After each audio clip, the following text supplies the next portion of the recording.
All right, on you, my friend. On you, Michael.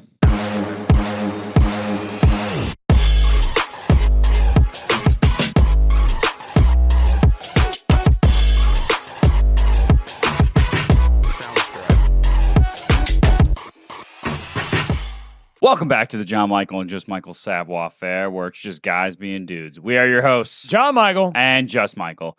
Thank you in advance for liking, subscribing, commenting, and existing. If you're picking up what we're putting down, be sure to destroy that subscribe button. And for clips of our stuff, follow us on social media. The links will be in the description. That's what there be. Destroy the okay, I got it. Destroy the subscribe button, please. There we go. There you go. That would be wonderful. Didn't know what was happening there No, for a second. me Wanted to neither. make sure you were okay. Yeah, I'm good. I'm good. Okay. All right, you ready to go? Let's go. All right. Say it with me. Chance. Brittle. I said brittle. Chance.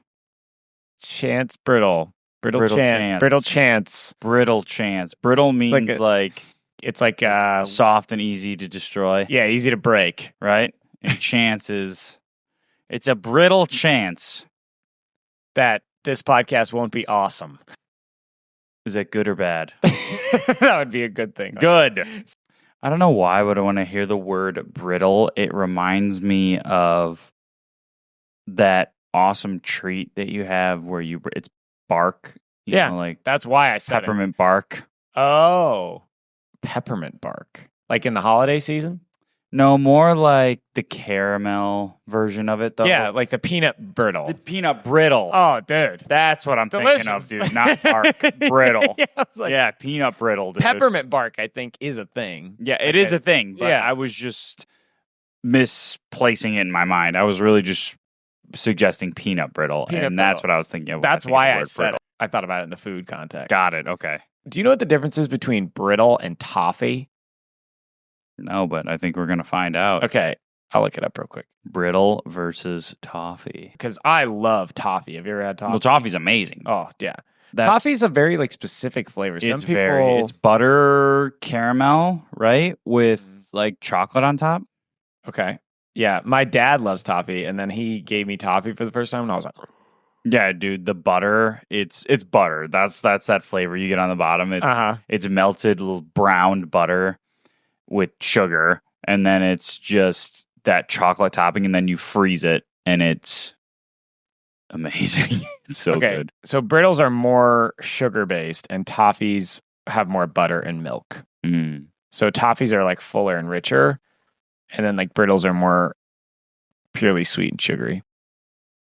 So that's the difference. Okay. But they pretty much are the same, similar flavors. Yeah.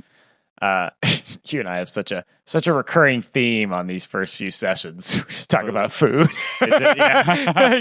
Sweets and desserts and all that kind It's of good stuff. though, dude. I enjoy toffee very much. My aunt makes the best toffee in the world. And that's homemade year after year. Toffee. Year after year. Baby. Christmas. That's what we have at Christmas is toffee. Yeah. It's one of the desserts. And dude, I go bananas for those. They're so good. I can't remember the last time I had toffee. You had a jar of it in college. You didn't want it, and you gave it to me. What? Yeah, you're like, I don't want it here. And it was a whole tub in junior year of college. And I said, all right. Yeah. I don't know what I was doing. I don't know either, but I was eating it. Yeah. It was good. I bet. I had a whole jar, and I didn't eat it. Yeah, it was like a tub. A tin. Yeah, a tin of toffee. And I was just like, yeah, here, I don't want it. Well, I'm glad it went to good use. Yeah. Because that's crazy to me. My mom sent this to me. I don't want it or whatever. And I only wanted a few pieces, and she sent me a whole tub or whatever. And then you just gave me the rest. Okay.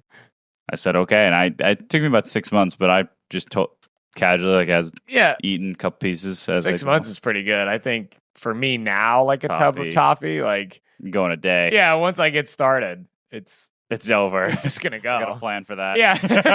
I'm gonna get a tub of toffee. Saying, every super big dessert thing. We were eating dinner the other day, and we wanted to have that pizookie, which is the warm cookie and ice cream. And I did say that to you. I was like, yeah, I'm gonna have to plan ahead for that. I'm gonna have to plan for that. Yeah, we can't just eat that. just because. I got to get everything done that I need to get done for that day and set up for the following week and get a couple workouts in. Yeah. You're really ahead of this game. Yeah. Well, dude, it's serious. Like, once I eat it, I'm like, boom, man, I got to lay down. Yeah, no, this isn't good for anybody. No, yeah, but it's delicious. Okay. If you guys can't tell by now, Mike and I like food. Very much so. Especially good tasting food. Desserts and stuff. All right, you want to get into the first chunk? Let's get into chunk one, dude. First chunk. Shall we? First chunk. It's a chunk that we've only done once, but we had a lot of fun with, so we're going to bring it back. It's headlines. Yes. It's a good chunk. Headlines is where we find and cover real stories happening to real people in the real world. So these are actual things that have happened, currently happening. They're going on right now in this crazy, amazing place called Earth. All right, ready? Let's. First headline. Hate your signature? Try plastic surgery for autographs.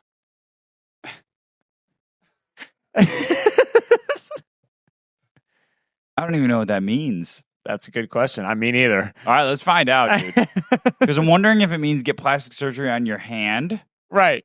To write, or if it means we're going to remove your signature and plastically, surgically input the one you want. Exactly, see? Plastic surgery on signature? Paper. Exactly, dude. I don't know what it means. It's just forgery. Exactly. I don't know what it means, so let's get into it. Like, yeah, dude. Probably has to be something with the human body, I would imagine. Plastic, like your signature? Try plastic surgery. Yeah. Like, I don't know. Or calligraphy. Like, yeah, right. Doctors, lawyers, celebrities. There's a new cosmetic surgery of sorts for which they're all signing up. By that, we mean handing over money to hire a calligrapher for a fresh take on writing one's own name in cursive with a pen or another writing implement on paper. Okay. A corner of TikTok, Instagram, and other social media is dedicated to signature design, and it's keeping practitioners busy.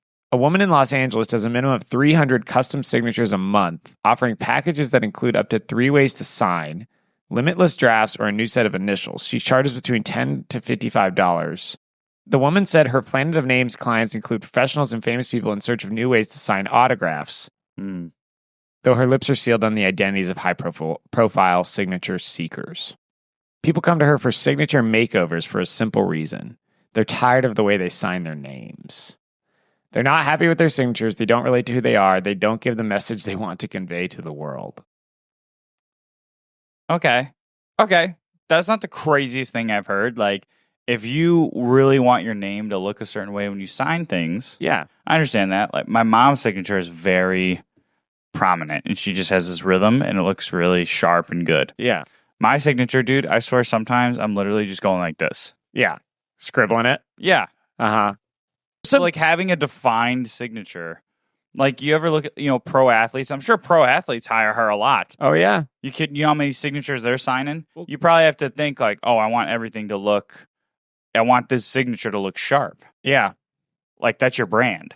Right. So I can actually understand that if you're more of like a prominent figure, especially if you're a celebrity or an athlete or something, you definitely want that to look really sharp, prominent, distinct, individualized, your own. So that's not a bad idea. I think plastic surgery is a really crazy headline versus just, I understand what they're saying, going to a person who's going to help you redefine your signature. Well, I'm wondering if... Where'd the plastic surgery come from? That's the part that I'm curious about, and we're going to get into that. Yeah. Just to comment on what you said, I think that that's absolutely true. Signatures to me are fascinating because they really are completely unique. They're so individual, and obviously there's forgers and like people that are good at that, but it's like something about the way that every person's like hand moves in that neurological pattern that's created is really fascinating. And it's cool. I love looking at different people's signatures. I would do that in school a lot. Like if I ever got bored or whatever, I would just like practice my signature. Yeah, I would do that. Yeah, like, over and over and over again. And it's so funny, like you run into people that have like these super cool signatures. Like a friend of mine, he looks like he has a major league signature. Like it's like you look at it and you're like, that looks like a professional ball player, right? Versus like my signature, I like mine because it's like simple and it's, I don't know, funny, but it doesn't look like a major league signature. Like, But yeah, no. So that makes total sense that there's like a market for that and a business for that. I am curious about the plastic surgery. That's where I'm a little right. drawn off? Because I feel like it has to be a part of the headline. Like every headline that we've had, like even the ones on session 3, yeah, they were headlines. So they like picked certain words to make the story pop out. Mm-hmm. But they were truthful to the headline. Yes. So this one, I feel like, let's see how it relates. So what this woman does is she gives like a bunch of different options. So like elegant, subtle, dramatic, sharp, classic, artistic, condensed, curvy, legible. And then she offers templates and stencils and encourages clients to practice their new signature. But how is that plastic surgery? Let's see. All right, okay, fast forward to 2023, where despite the rise of digital alternatives, signatures to some still matter. Plastic surgery. Yeah, exactly. Where are we at with plastic surgery? Where are we at?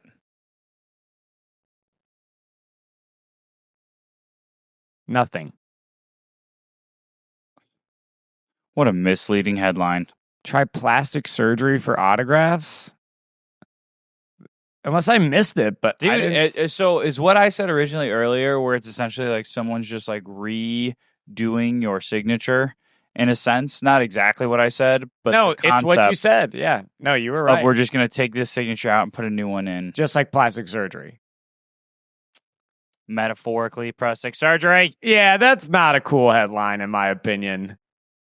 Boo, boo. Thumbs down. I'm gonna thumbs down that headline because. At least like when we had the, tomato lost in space or whatever, it was like, that's actually what happened. Yes, it was like a different version than you thought, but it was at least that did happen. The tomato did get lost in space. In space, right? So that makes sense. But this one, it's like, dude, there's no plastic surgery. It's like, yes, what is plastic surgery? It is taking the old and replacing it with something new. Mm-hmm. But I don't know. Metaphorically. It's a little misleading. A little bit of a stretch for me. In my opinion. Let's try another one. Elephant in the dining room. Startup makes Mammoth Meatball. Where'd they get a mammoth? How'd they make it into a meatball? Or are they talking about the size of the meatball? Yeah, now we don't know with these headlines. Like it's a mammoth-sized meatball, dude. An Australian company on Tuesday lifted the glass cloche on a meatball made of lab-grown cultured meat using the genetic sequence from the long-extinct pachyderm, saying it was meant to fire up public debate about the high-tech treat. Wait a minute. So they went and found DNA from a mammoth, and they just recreated the DNA in a lab so that it would come out as mammoth meat, and then they rolled it into a meatball, seasoned it, boiled it, and covered it with tomato sauce? Well, they didn't cover it with tomato sauce, but yeah, they made a meatball, and then they put it in like Is there a picture? Yeah. Can I see how big is it? It's pretty big. Like a soccer ball? Do you eat it? Do you? Did they taste test it? I'm curious. Just the fact that they did that, they literally took genes, the gene code, and then they literally used technology to grow meat. Yeah, muscle fibers. Mm-hmm. They rolled it into a ball. And made it into a meatball? What the heck? Okay. I don't know, man. I think it should be taste tested. It has to. You have to try it. Yeah, but who's that guy? Who's that guy? It's gotta be the chef. You gotta bring in a pro chef I'll try anything because I'm dedicated to the culinary skill. And it's gotta be just a chef. All right, we grew this new thing. Yeah. It's mammoth meat. And we want you to put it on your menu. Yeah. You're right. We're the one supplier. Right. It can't be a scientist that tries it. It has to be. But is that safe? It's meat. I mean, how dangerous could it be? I guess there's a lot of other things grown in labs that we eat. Yeah. So meat's probably not the worst thing. And if so he's just I could just see him what are you going for on the cook with this?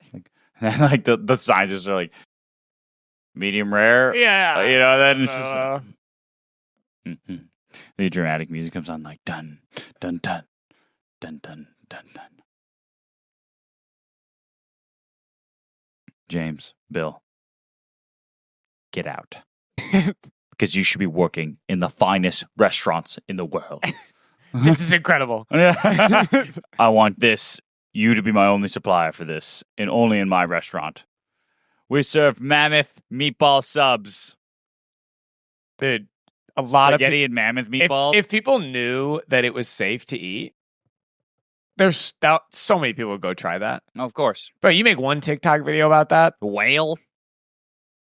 What? You ever try whale? No. That's a thing. Really? Yeah. They serve it a lot in like, I want to say like the Norway, like up there, Sweden up there. You catch whales? Because, dude, you catch one blue whale, you know how much? That's meat for like 10 years. Dude, you're right. Iceland, Japan, and Norway, they eat whale.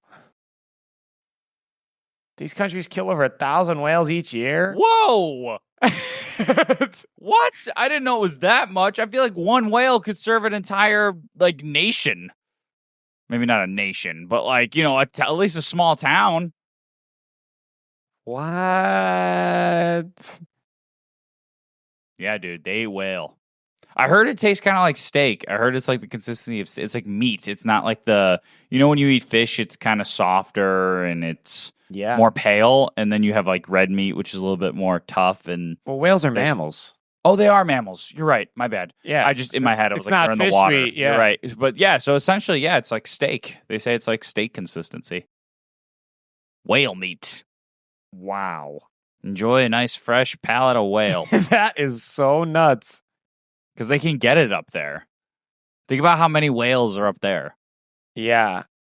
That just blows me away. Just like growing up in the culture I grew up in America, like we don't get whale. We don't eat whale.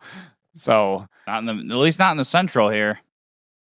Yeah, but it was like, dude, definitely in like pre-colonial times they ate a lot of whale. Here, yeah, like what states in the United States serve whale meat?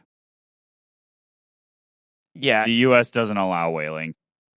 There's potentially high levels of mercury and other toxins. The Marine Mammal Protection Act prohibits the sale of whale meat in the United States because whales are an endangered species.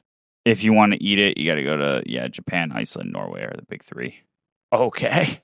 So if we want to try whale, we got to go I don't even far out. I don't even know if I really want to do that. I don't really know. I'm a pretty open guy to trying stuff, and maybe, but it seems like there's a lot of mercury, dude. They literally said there's 900 times the like doctors recommended. I don't know, mercury man. in one slice of whale meat. One slice? Yeah, yeah. What does whale meat look like? Oh, dude, that's crazy. Looks like a couple of ribeyes. Yeah, wow, that looks dense. Yes or no, are you trying whale meat if it's offered to you? I guess as long as it's ethical, I'd try a slice of meat. I'm not against that as long as it's like ethically prepared. But like, I don't know, man. Like, it just seems like, I think maybe it's just because I was like, in the middle of America. That's where I'm from. So it's just like not a thing. Uh-huh. So you think like anything outside of what you think is normal is bizarre.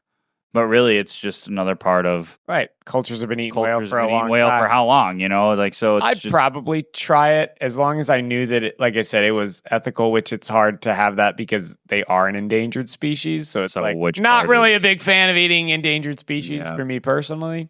But let's just say it was not harming the environment, and let's just also say that I knew that it was safe for my body in the way that like I wasn't going to die of mercury poisoning. Yeah, exactly. Then yeah. Well, people are eating it, so I don't think it can be like.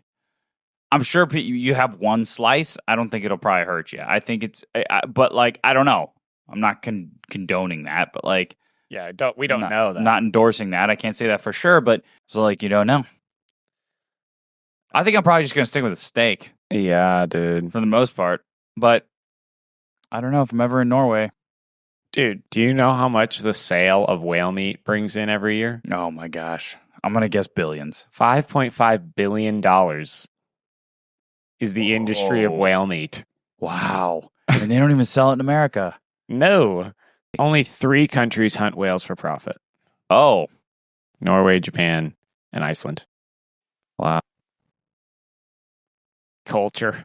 Yeah. So you want to get back to the mammoth? Yeah, let's get back to the mammoth. Okay. Because mammoths, they are, like, how long have they been extinct? Thousands of years. So that's crazy. Tens of thousands of years. So everybody thought it was an April Fool's joke because it came like days after April 1st. But they were like, this Australian startup was like, no, dude, this is real. So cultivated meat, which is also called cultured or cell-based meat, is made from animal cells. Livestock doesn't need to be killed to produce it, which advocates say is better not just for animals, but also for the environment. Interesting. Not opposed to it. So the Australian company used publicly available genetic information from the mammoth, filled missing parts with genetic data from its closest living relative, the African elephant, and inserted it into a sheep cell. Given the right conditions in a lab, the cells multiplied until they were enough to roll up into the meatball. That's a lot to unpack right there. They took publicly available genome sequence of a mammoth, filled in the gaps with DNA sequence information from an African elephant, and then inserted it into a sheep cell to grow enough meat to make a meatball. Seems pretty straightforward. I could do that. But weird. Really weird. Yeah, just 3 steps. Meatball. Okay. Experts say that if the technology is widely adopted, it could vastly reduce the environmental impact of global meat production in the future, which meat production can have a huge impact on the environment because it uses a lot of water and fossil fuels and methane. Produces a lot of methane. Currently, billions of acres of land are used for agriculture worldwide. But don't expect this to land on plates around the world anytime soon. So far, tiny Singapore is the only country to have approved cell-based meat for consumption. Singapore, yeah, a little tiny island. The Mammoth Meatball is a one-off and has not been tasted. Oh, man. Even by its creators, nor is it planned to be put into commercial production. Instead, it was presented as a source of protein that would get people talking about the future of meat. We wanted to get people excited about the future of food being different to potentially what we had before. That there are things that are unique and better than the meats that we were necessarily eating now. And we thought the mammoth would be a conversation starter and get people excited about this new future. But also, the woolly mammoth has been traditionally a symbol of loss. We know that it died from climate change. Natural climate change, obviously, not man-made climate change. And so that we want to see if we could create something that as a symbol of a more exciting future that's not only better for us, but also better for the planet. Okay. Seems reasonable. Yeah, what do you think about that? I don't know. I think the further we get away from like God's natural design of the earth of just like things, eat the plants and then we eat the animals and then we die and then we go into the soil and then the soil produces which, grows plants and then the animals eat those plants and then the next generation of humans, I think the further we get away from that, I think the dicier it becomes and the more problems arise from that. I can't foresee what those problems will be, but I just think like the further we get away from that natural cycle of the earth, I think that it there can be problems that arise from that. I don't know what. But. Yeah, no, I could see that. I think we're pretty far removed already. Yeah. So I think Simba's circle of life made complete sense to me. Honestly, when he talks about it, Mufasa's circle of life that he was telling to Simba made complete sense to me. Well, yeah, that is the natural world, but we're very far removed from the natural world. I mean, look at what you and I are doing right now. That's true. We got all these equipment. So I respect that viewpoint, but I think that at the same time, like, I don't think the world's going back to hunter-gatherer times. No, anytime soon. No. I'm just saying, like, and like, I love technology. I love the things that we use and movies and podcasting and homes that are built and everything. I think it's amazing. I think technology is fantastic. I just think that, I think generally, at least the way that we consume things, I think is important because it's like if we just keep going in that direction, I think it'll be I think there will be more problems that arise. I don't know what, but. Well, it's the whole thing that like where you talked about like kind of the natural cycle, like we've totally interrupted the natural cycle because we're the amount of consumption is insane. Like, and that's what climate change is doing, is like we're consuming at a rate that's not sustainable. Yeah. So this is like saying, okay, well, this is a way that people could still have meat, but make it sustainable over time. Right? Yeah. But to me, ideally, I'd rather have where we figure out like how to make every farm sustainable. Yeah. You know, I think getting rid of the chemicals and the toxins and all that kind of stuff. Yeah, regenerative good farming. Start. Yeah, exactly. Because like natural agriculture is definitely a thing. Yeah. You know, so I'm more for the regenerative farming thing, but at the same time, we're not going to get away from technology. Our society's so down the rabbit hole of technology that I'm curious about like what the health levels are, like how quality is the meat. Yeah. You know, because like how's it being grown? Yeah. Because like you think about a cow, right? It gets born as a calf. And let's just say it's grass-fed, pasture-raised cow. Okay, yeah. It's out there eating grass, growing. Its muscles grow naturally that way. Like these cells aren't being fed grass. How are they growing? Manufactured. That's what I mean. Which is like, what does that mean? Yeah, like that. What's the source of the protein? Where is it getting its protein? And a lot of things that you get, like even if you get B vitamins in your juices or your drinks or like things that you buy commercially, right? A lot of that's like in a processed manufactured way to extract that, XYZ vitamin, compound out of a certain thing, and then it gets filtered through another way, and then it gets put into your, right. So it can keep you like you talked about, just being able to keep up with the rate of consumption. They can't just extract a B vitamin and put it right in there because it's like they have to separate it and pull it apart, and so it's all these things that are doing that. And so if you're doing that for an entire piece of meat, right, you got to think like, I don't think all the nutrients and everything you could need in that natural designed way, the way it gets into like how it goes from the grass and the soil, and then the cows eat that, and then they put it through their digestive system, and then it goes into their meat and their fibers and all that, and that's how we can eat it, and it's a little bit more bioavailable because we can eat it that way. So I think that like doing that can be a little problematic if you just want to take it straight from the source, put it straight into that. Like that, I think there's a reason there's layers to this. Yeah, like, it's a process. It's a process. I get that. But as far as the mammoth thing, okay, crazy. Biggest takeaway from that headline. I think it's just being able to like get DNA from an extinct creature. Yeah, and make that into a physical thing. Meat. Yeah. That's crazy. Bonkers. That's absolutely bonkers. Bananas. Okay, we're going to move on to our next chunk. It's Icebreakers. Nice. Icebreakers is a chunk where we answer the questions that nobody asks. Yes, we do. All right. Let's do Pretty much how it works, right? Is I ask a question, Mike answers it, and we talk about it. All right, man. Let's do it. Which of these reality TV shows do you feel you'd have the best chance to win? Okay. 3 options: The Bachelor, Hell's Kitchen, or Survivor. Bachelor. Why? I think... Oh, wait a minute. How do you win The Bachelor again? You get picked by the lady. Oh. Let's say you could go on free range. Let's just say, whatever. Like you can go on each of those with your current skills and abilities, and like you're just there to win the show. Actually, you know what? I think I'm going to change it to Survivor.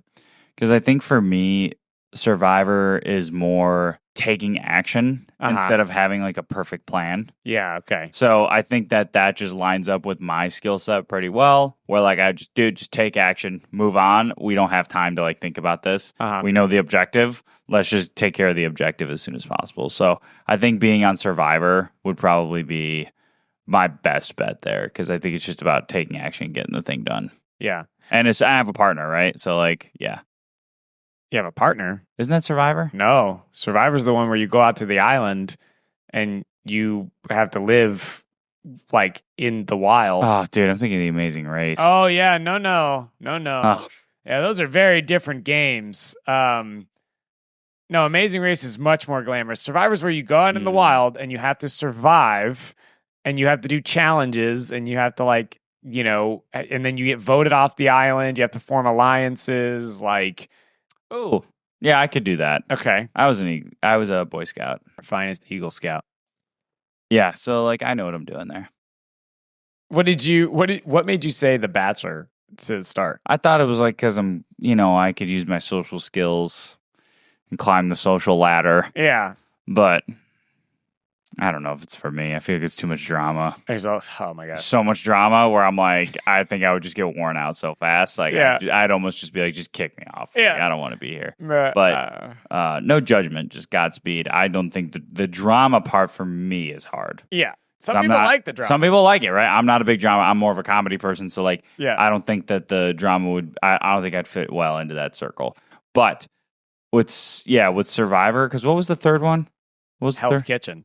Oh, yeah, no, I get kicked off there fast. Because I don't know how to cook that well, like, to that level where it's like, what are you doing with the shallots? Like, just, I don't know, like, strew them in some olive oil, I don't know, like. You on Hell's Kitchen would be hilarious, dude. Like, you're just a regular guy. A regular guy. I mean, that's it. Like, I know how to cook basic things, but I don't understand, like, you have to slowly stir this because, you have to give it time to ferment or whatever. And I'm just like, yeah, like, let's just throw it in there, scramble some eggs up, and they're just like, what are you doing? Now put the condensed milk in there. Like, it's like, you forgot the condensed milk. Like, I didn't know there was condensed milk. Where do I get the condensed milk? Like, and I think it would have been very stressful for me. But that's why I think Survivor, like, I've done that stuff, obviously not to that extreme, but I've done that stuff where it's like, you got to survive every night. I know, basic, like, knives and knots and tools and survival things and putting up tents, taking down tents, doing stuff like that. And so, yeah, I think Survivor's my, and plus, it's about taking action, forming alliances. I could do that. Yeah. I could form alliances pretty well. I think you'd actually be pretty decent at Survivor. But yeah. Hell's Kitchen, absolute no. And then The Bachelor, no by choice. No by choice. Yeah. So could I climb a social ladder? Maybe. But also, I don't think I'd just want to like climb the social ladder because that's like there's like a lot of clout and like you have to understand the concept of like your perception on the show and like I don't know if I could handle that. Like I would just want to be myself and not be worried about. A lot of people play characters on that show on purpose. Yeah, I mean it's a show. Yeah, it's a show. Yeah, as much as people want it to be real, like it's a show. Which is like so funny about reality TV. First, it's like reality, but it's a show. Yeah. It's like it's on TV, it's filmed, it's edited, Yeah. Okay. I'm going to add a couple others in there just to tell you about. So there's one called The Circle, which is like you are all like in this same physical location, but you don't interact with anybody. Okay. Except through technology. Mm-hmm. So you have like social media profiles. Okay. And then you can either choose to be yourself or you can choose to be somebody else. Like catfishing. Mm-hmm. It's like a popularity thing. Yeah. In the finale, contestants rate each other and the player with the highest rating wins. So there's that one. And then there's Big Brother, which is kind of like Survivor, but it's in a house. So everybody that's a contestant is just in the house together, not on an island. Yeah, I gotta go Survivor. Still a Survivor. Okay. At least it's my own game. Yeah. Right. Live or die by my own sword. Right. And I think I could live with that. You could live with that. So I won't want it. Okay. I like it. All right. Next question. If you had to be haunted by a ghost for the rest of your life, who would you be haunted by? Could it be like a family member? Nope, no family. Okay, so it's got to be like a person of interest. Just on my pops. All right, we're good. Yeah, it's like hanging out with my grandpa every day. Yeah. No, haunted. So like haunted means like they're around, they're like doing stuff to your life. Like they're kind of there and like you're being haunted by a ghost. But like the specific person, there's like specific things that happen with that person. I don't know, man. This is a kind of a weird one. Why? I don't think about this stuff. Plus, that stuff kind of freaks me out. So can we go do another question? Why do ghosts freak you out? What do you mean, why do ghosts freak me out? I'm curious. Why does a gun being pointed at you freak you out? Why do you get nervous? No, that's like physical danger. Why do ghosts freak you out? I'm asking. I don't know. It's terrifying. It's kind of creepy. Like, what? Like another dimensional being, like just being around. Like, what do you mean? That's not an odd thing to be freaked out about. I guess I'm just curious about like what part exactly like freaks you out. Like just that it's like like you said, just a being like that's haunting you. How is that not terrifying? I don't know. I guess my viewpoint with ghosts is like, I'm like, all right, dude, like they're obviously just going through something. Like, you know, they're stuck between worlds. Like, and like, what are they really gonna do to me? Like, I have a body. They don't even have a body. I don't know. That's why I don't know. Like, the mystery doesn't freak you out. No, it's kind of. I don't know. It's kind of fascinating. Yeah, no, I'm not ashamed of this one. I don't want to answer this one. That's fine, but I'm not. I don't know. I've just always held the viewpoint like, dude, I'm so much like more powerful than a ghost is. Yeah, that's probably true, but like, what are they gonna do? Like, you know what I mean? I don't know. That's why it's the barren abyss that I'm worried about. It's like, well, what's out there? Like, I don't know. Like, you know, and so that doesn't freak you out if you're just about to sail into like an abyss. It's just dark and eerie and smoky, and you're like, well, what's in there? Like, nobody knows. I don't know if I want to sail in there. Like, you know, it's just, why does that freak you out? Like, I think it's the terror of mystery that really gets you. Okay, fair enough. That's what I wanted to get to. I was like, what a part about it freaks you out?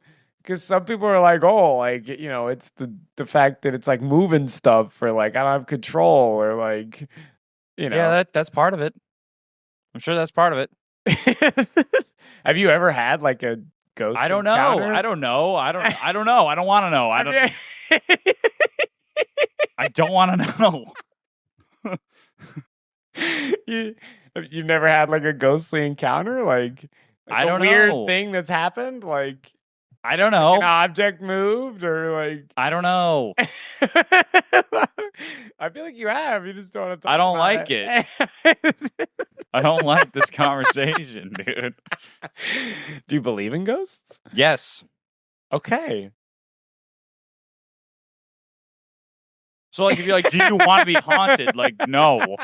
Pass. I said if you had to be. If I had to be, who would you be? Like, no, pass. Nobody. Pass.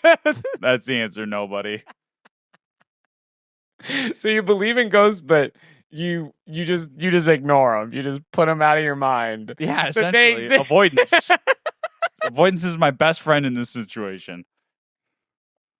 So when you say I don't know to like a otherworldly ghostly experience, like, why do you believe in ghosts then? Well, because I'm a Christian. I believe that they're around. There's spirits and stuff. I think that we are in that world where things are crossing over sometimes. I can't. I'm not like the ghost hunters, you know, with the radiation detection or whatever. Okay. Or the electric or whatever. There's an unseen realm, is what you're I believe it. Yeah, we are crossed over, and I think sometimes there's some crossover in the realms. Okay. I thought this was just going to be a fun question. Now you got me like ready to have a panic attack. Okay. Can I how about this might help you? Can I just give you my take on ghosts? You did give me your take on ghosts. No, I gave you my take on my approach to ghosts, not like what ghosts actually are. Oh, okay. Okay. So ghosts, and this is like purely just off of what I think. I don't have any data for this, but this is a perspective on ghosts. Okay. I think that they're like a lot of people say about ghosts, at least what I've read, and then like what my interpretation of it is like, dude, like they're souls that have like unfinished business here on Earth, right? That they're like attached to Earth still because like they didn't allow themselves to like let go of this experience. Mm. So their soul's still tethered to Earth, but their body is gone. Okay. Okay. So to me, that brings forth, like I said a little bit earlier, a lot of compassion because the only thing that would probably tether them is like attachment is pain, right? Mm-hmm. So like they're hurt souls. It's like, dude, you don't have to be afraid of them. Like, you could just like acknowledge them and be like, okay, like, okay, then what? Why do they haunt? Think about that word. I think because they're. I understand that hurt people hurt people. I understand what you're saying, and that does bring compassion. That actually did help me. Okay. And also, I'm just concerned with that line of questioning, like haunting. Oh, dude, you know what haunt actually means? What? Manifest at a place regularly. Oh. Doesn't have to be malice.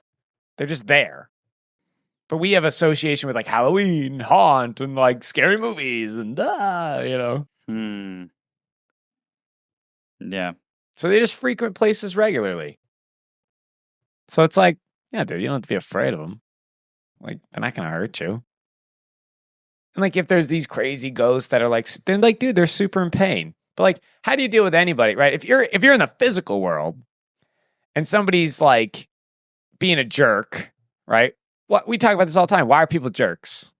Because they're in pain. Because they're in pain. That's it. Nobody's just like naturally a jerk. Yeah. Like nobody just like, you know, no baby just pops out of the womb and it's just like, just mean. Mm-hmm. Like, this is not a thing. Yeah. You know, the world gets in the way and people get hurt and hurt people. So they're just, yeah, they're just that. So like, dude, you don't have to be afraid of ghosts.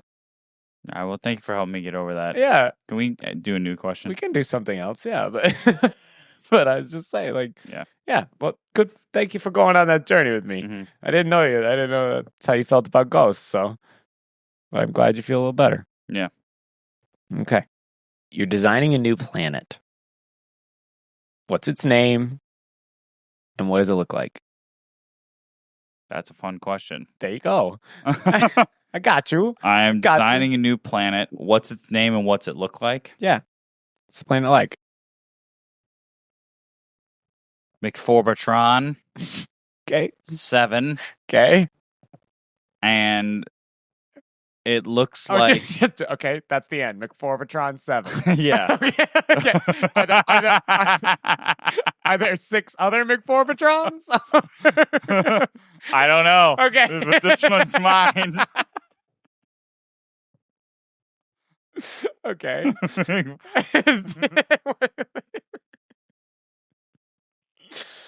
What does it look like? And it looks like a spaceship. The planet itself looks like a spaceship. And within it, there's different places you can go at will. So like, you know, you got your beach, you got your skiing mountains, you got your Rocky Mountains, and then you got like your plains. And, you know, I'm sure there's more stuff in there. I can't go into super detail, but that's fine. Yeah. Those are kind of the big 4, you know, and you can kind of just go to each one at will. What is this motion with the thumb and like you're clicking a button? That's your transponder, you know, where you can just tell your teleportation device. You can just. So this sounds like a spaceship, not a planet.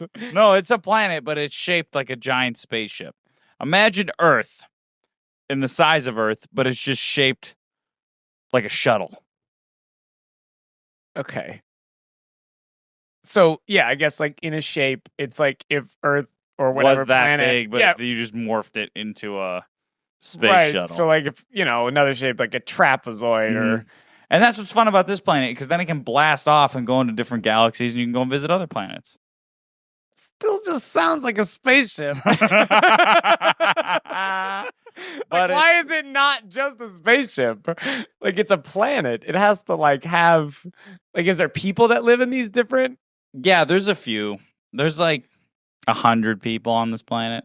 So it's pretty primitive. It's like 25 at each quarter. But then dude, if you want to go to the beach, you can go to the beach. Like if you want to go to the Rocky Mountains and do some hiking, you can do some hiking, you know. What is the transponder on a planet? Like, is it like Star Trek? Yeah, and you just disappear, pop up in another one. Does that have to do with the planet or the technology that's invented on the planet? It's the planet. They've been able to harvest the herbs that allow for transportation. Okay. And then it's kind of like vibranium and Black Panther. Okay. Where they can inject it. Okay. And the stuff happens. Yep. Got it. Okay. The vibranium helped connect it a little bit. Yeah. For me. I just thought of like a mint leaf or something. I was like, wait, I don't get that one. Herbs. Like, the herbs. They're transporting us to different places. Okay. So, yeah. Okay. So they mined like some material for this planet, and then it has teleportation properties. But that's why this planet is so special, because it can transport. It can like jump into light speed like Star Wars, and then but it's a whole planet. Like poof. Yeah, it's dang. I feel like that would throw off the solar system, or like not with the herbs. Gravity. Not with the herbs. Oh, the herbs defy it. The herbs take care of everything. Yep. So, what was it called again? McForbitron 7. All right, McForbitron 7 potentially coming to a solar system near you whenever it feels like it, because of very powerful herbs. Yeah, we're gonna go look for all the McForbitron 1 through 6. Yeah, but can you imagine being able to take Earth and just like it would I mean, that'd be cool, but it would like throw off the total. I mean, like Earth only exists because of its direct, like the amount of distance to the sun. Yeah, see, but this planet exists because of its herb. So you can take it anywhere as long as the herb is in the planet. So that's like kind the core. Yeah, so that's kind of the next thing in the movie is that people are coming to try to steal the herb, and if they get the herb off the planet, then it's done. So it's like the most powerful herb in the universe. Yeah.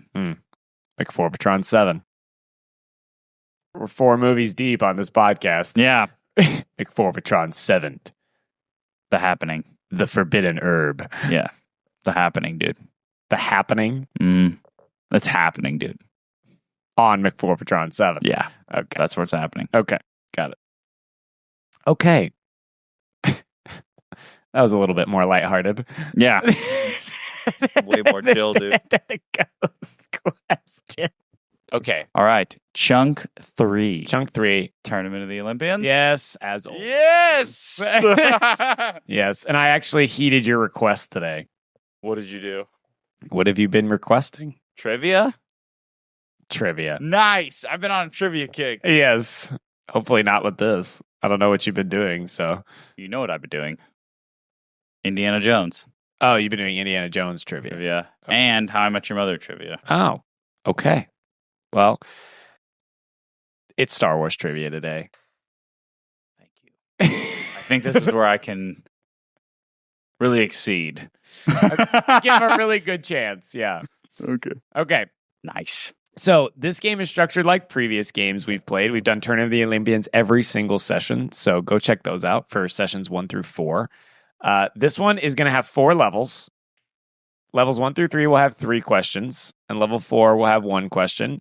Level 1's the easiest, level 2's a bit harder, level 3's pretty hard, and level 4 is like, that's really tough. Okay. I'm excited to see if I'm sure I can get level 1 and 2, 3 and 4 will be interesting. Dude, there were some that I was like, okay, this is like insane nerd. Insane Star Wars fan. Yeah. I was like, there's no way Mike knows this. And I was like, and he's a huge Star Wars fan. So like, there's nothing against you, but I was like, dude, there's no way. I'd say I'd know probably 70%.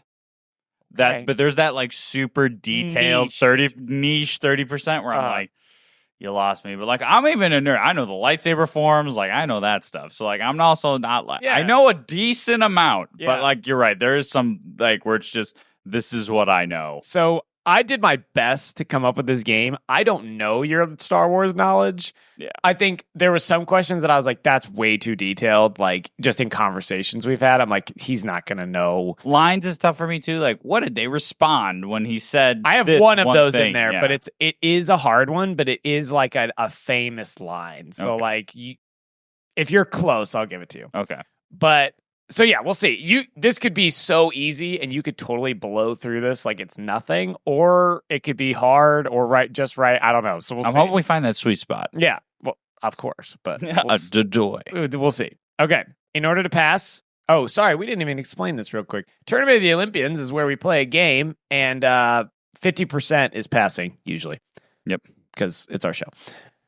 So, in order to pass today, there's a total of 23 points available, because for level 1, if you get it correct, you get 1 point. For level 2, if you get it correct, you get 2 points. Level 3, you get 3 points. And level 4, the last question, you get 5 points. I need 11.5.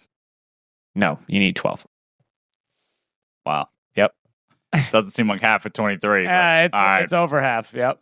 You got to get over half. Yep. Interesting. Yep. And there's no hints today. Okay. Unless I want to give you a hint, because I'm the game master. I can choose. All right, ready? Okay. Level 1. First question. How many forms of communication is C-3PO fluent in?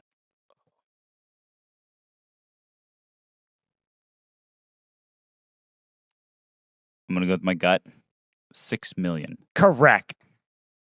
Boom. Boom. All right. All right. In how many parsecs did Han Solo say the Millennium Falcon made the Kessel Run? Oh, man. That's a good one. These are easy? Uh-huh. You gotta... I figured you'd know that one. How many parsecs? We just watched it. Yeah, I know, but I don't. Again, this is hard because I don't remember like every little detail of every. More concepts. How many parsecs? I'm gonna go with my gut. 23. 12. That's tough. Yeah. So half that. Yeah. Okay, this is a concept. On what planet did the Clone Wars begin? Okay.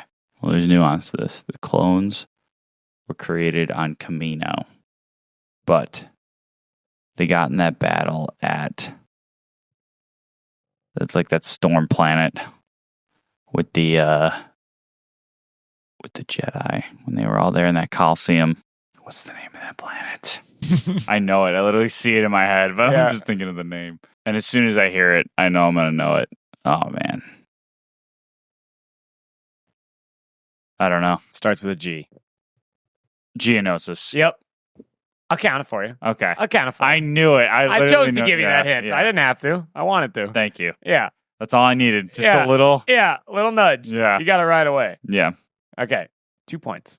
Nice. All right. About how long was Han Solo frozen in carbonite? This is level 2 now.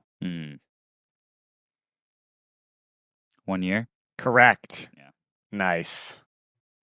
4 puntos. Nice. All right. When Obi-Wan performed the blood test on Anakin, how high was his midi-chlorian count? Oh, man. Midi-chlorians are off the charts. They're higher than Master Yoda's.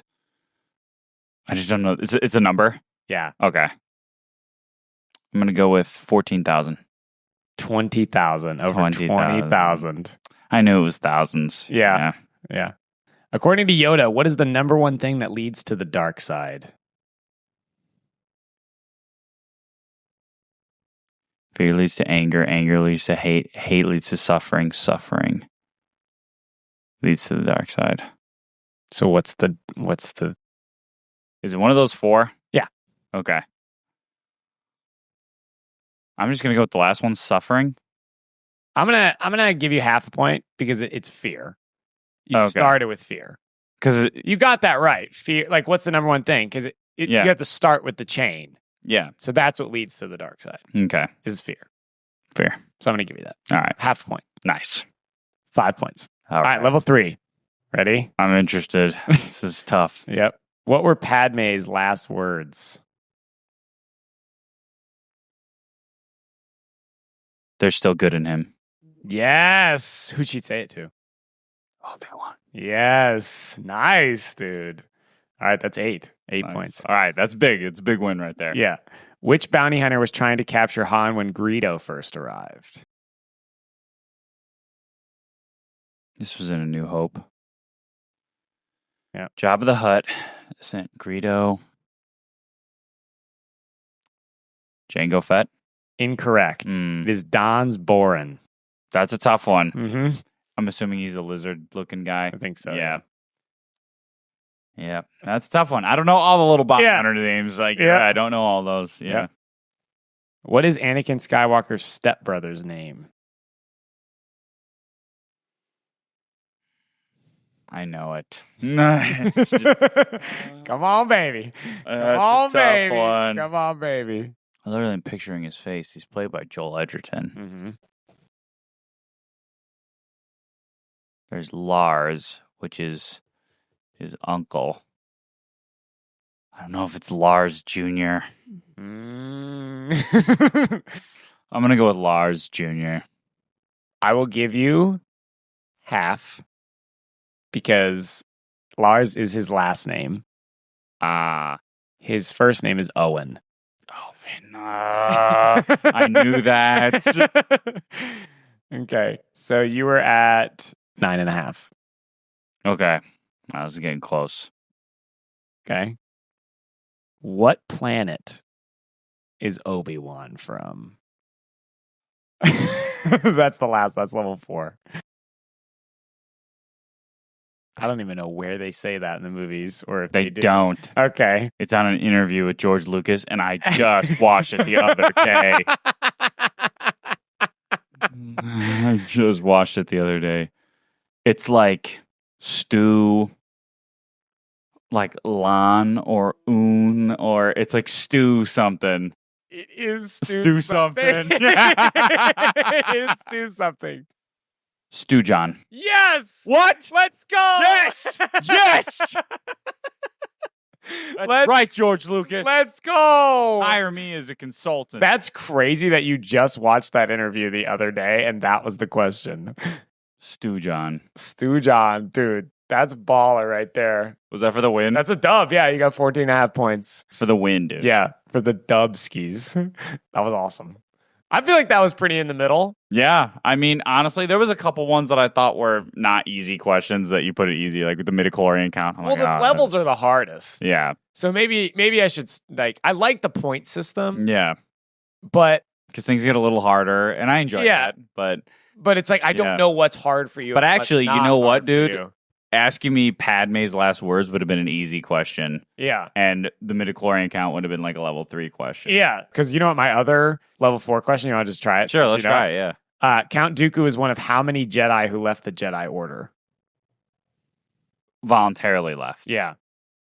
That's a good one.